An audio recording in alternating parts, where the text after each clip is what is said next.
Hi, this is Hannah Cruz at the Church Musician's Assistant. This is the next lesson in our series about how to play hymns on the piano.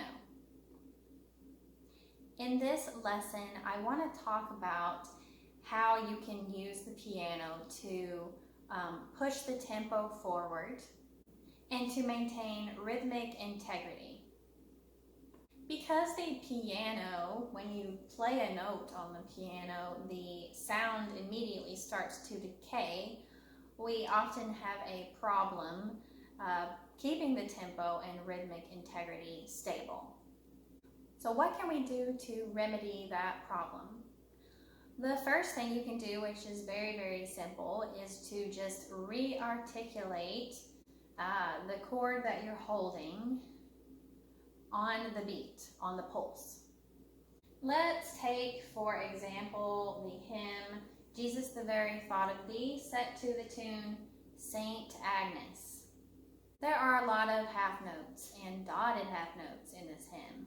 And on the organ, those would sustain, it would be no problem. But on the piano, because the notes decay, we've got to do something during it to keep pushing that tempo forward. So this time through, I'm going to demonstrate what it's like just to re-articulate the chord on the pulse.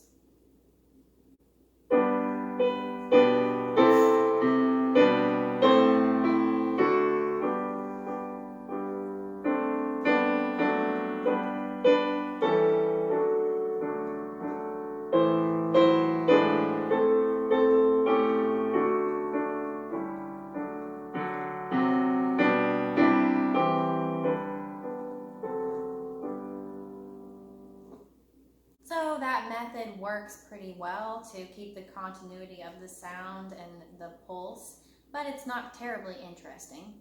Something a little bit more interesting that you could do is to add a passing chord during those long notes. A passing chord could just be like a 1-4-1 progression, for example. So at the end of the first phrase of this hymn, we land on a G chord, which happens to be the 1 of the hymn because this hymn is in G. And we can just pass through the 4 chord, which is C, and back to G. Let's try that.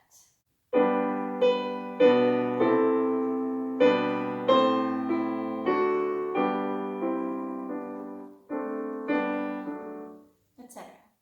Or you could try something a little bit fancier, like at the end of the first long phrase of this hymn, we've got, this is what's written.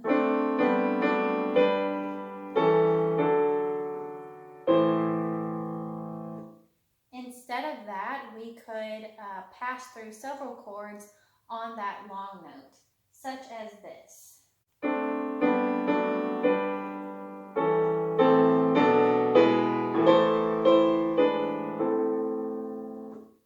That's just one option of many. What I did there was go from the A major chord to A minor 7 rather than the D major. And then I moved up to B minor 7, and then E major 7.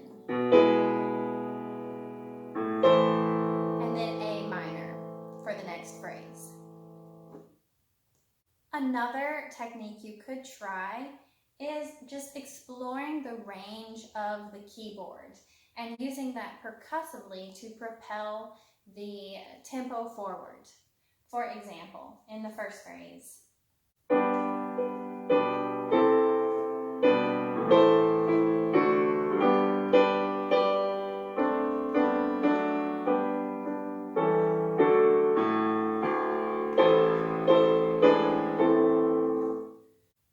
lots of octaves here on the piano to mess around with, so take advantage of those and use them to promote congregational singing. My last big tip for this lesson is to arpeggiate. That's something that sounds really good on piano that does not always sound nice on the organ. Sometimes it sounds awkward and sparse on the organ. So we get to arpeggiate and have a lot of fun with that on the piano. Here are just a handful of ways that you could arpeggiate. There are so many options, so get creative and have fun with this one. The first way is to arpeggiate like a rolled chord almost from the root in your left hand up. Let me show you this little technique on the hymn, Be Thou My Vision.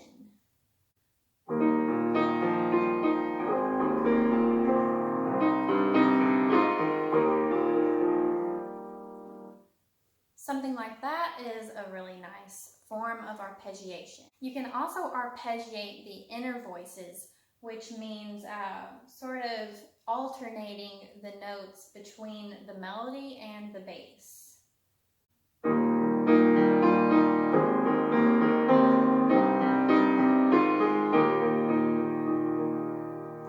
You can also arpeggiate in a descending direction from the melody note. For this hymn, a nice triplet arpeggiation might be nice.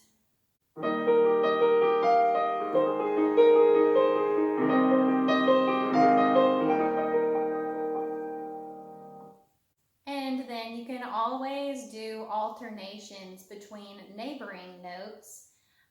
This is not so much an arpeggiation as it is just sort of a moving motive that helps propel the tempo forward.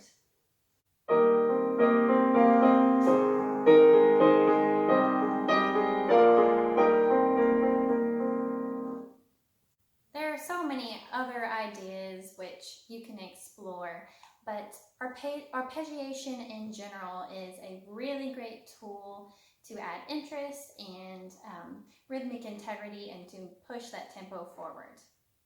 Okay, I hope you'll join me for the next lesson where I will talk about adding more interest to your harmonies. Move on to the next lesson and I'll see you soon.